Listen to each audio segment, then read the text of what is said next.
Hello and welcome. We are back today with our introductions to all of the Heroes series. We've moved on to the Arcane Rising Heroes now after doing the Welcome to Wraith Heroes last week. So if you haven't yet had a chance to read the Welcome to Wraith Heroes or listen to those videos, please do take a look. Also, if you are not really sure where to begin, there is an overview video at the start of this playlist that will give you a sort of 10, 15 second, maybe even a minute summary on each of the heroes and how they play. Today we're diving into Kano first. Obviously, I'm recording quite a few videos at the same time, so we're going to probably go through a few of them.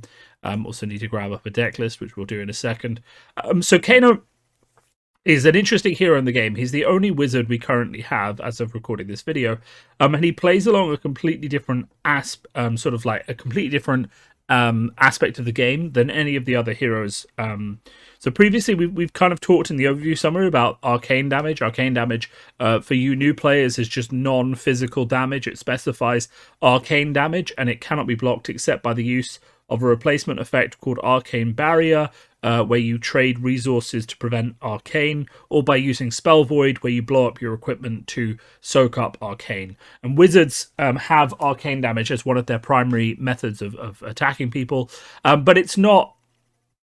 It's quite an interesting and difficult thing to balance in the game, because obviously not every hero wants to run a load of blues and Arcane Barrier just to stop Kano, and therefore Kano is balanced on a knife edge and not always the strongest hero in Classic Constructed, though he is quite strong in Blitz due to the reduced life totals. But how does he play? Kano is ultimately at his core a combo hero, but also an aggressive hero. So there are two main styles of playing the deck, right? So either you're going to play a lot of, they're not really listed here, but there's a lot of sort of big cards that deal arcane damage and buff your next attack. So for example, from this deck list from the Calling, we have Ether Flare, deals 3 arcane damage.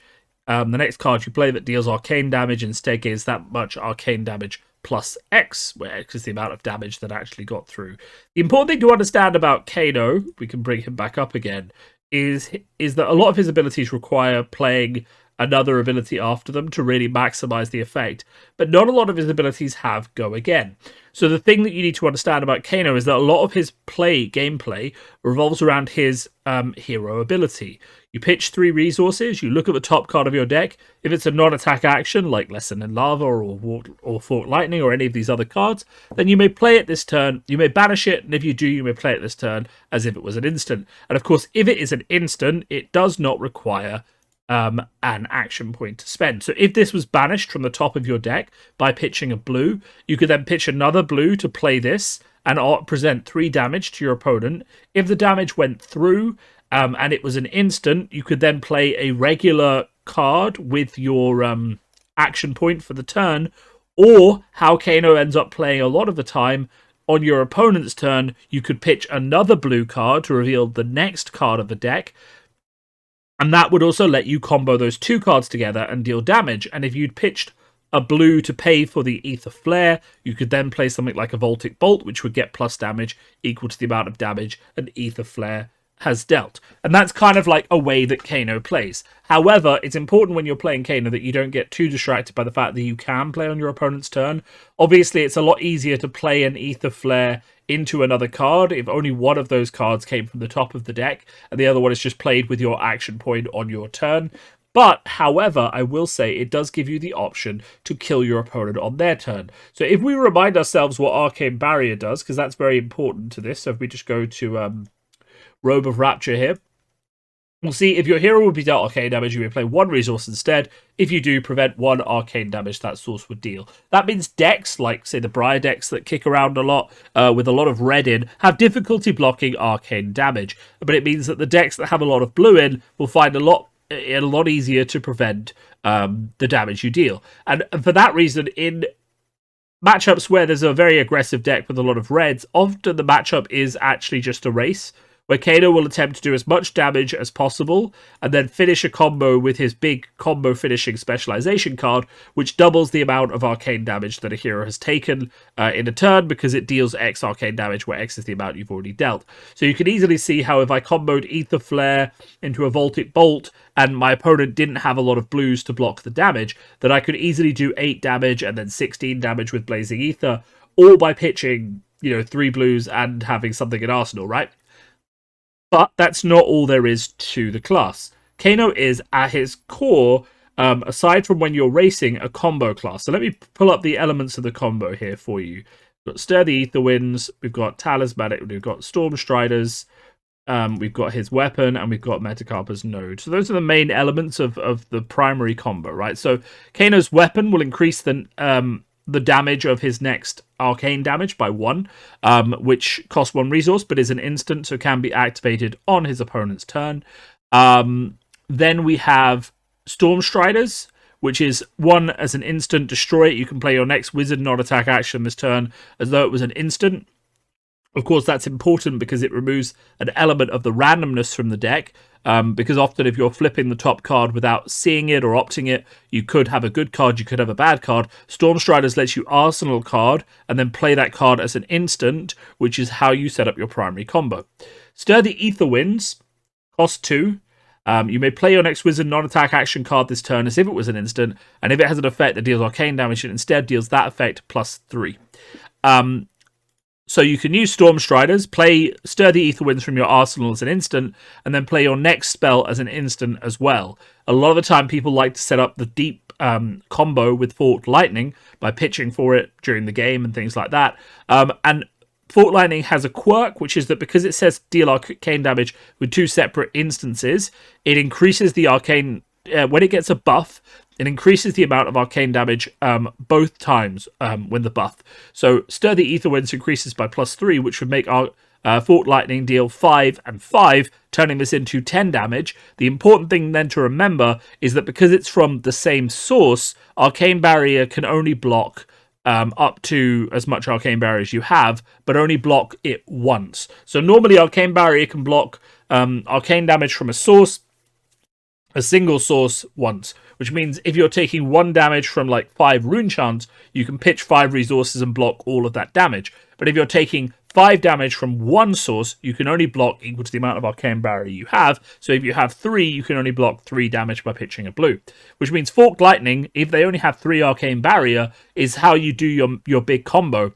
And if you use Forked Lightning, you use Sturdy Ether Winds, you'll be up to 10. If you use the weapon, you'll be up to 12.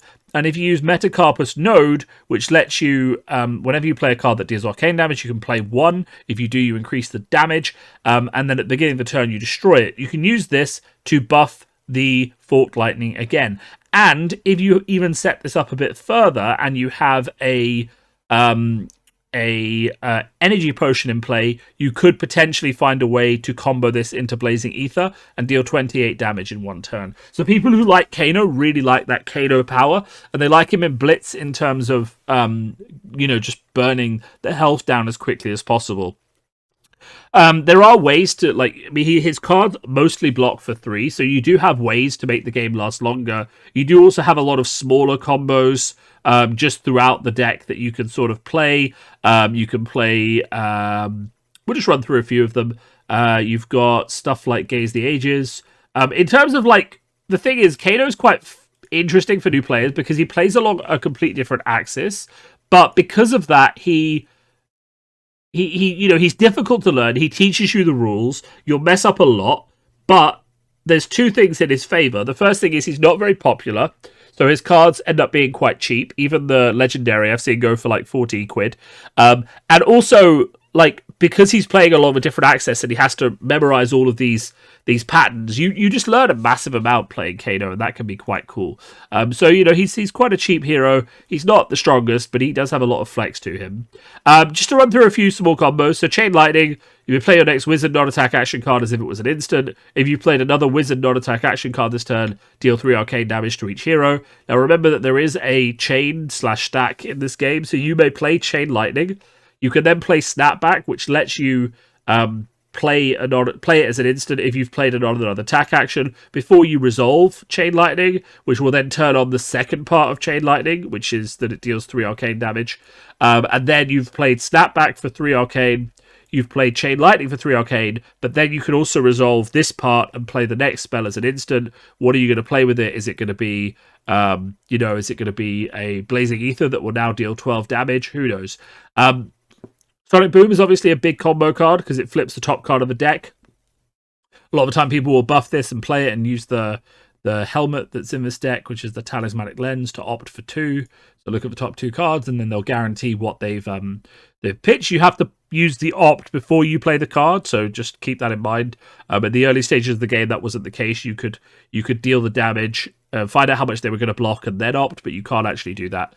Lesson in Lava is the other combo, of course. If you have enough blues in your hand, you can play Lesson in Lava. If it hits, you can go and get another one, buff that as well, and if they both hit, you can go and get either another one if you have the resources to pay for it, or you can go and get your Blazing Ether and then hit for, if you buff this with the weapon, you could hit for 5 damage and then 4 damage and then hit for 18 damage. So there's a lot of little combos and searching in Kano, which appeals to a lot of people. And I think that's a really good thing to sort of focus on. If you want to play a combo hero, this is it.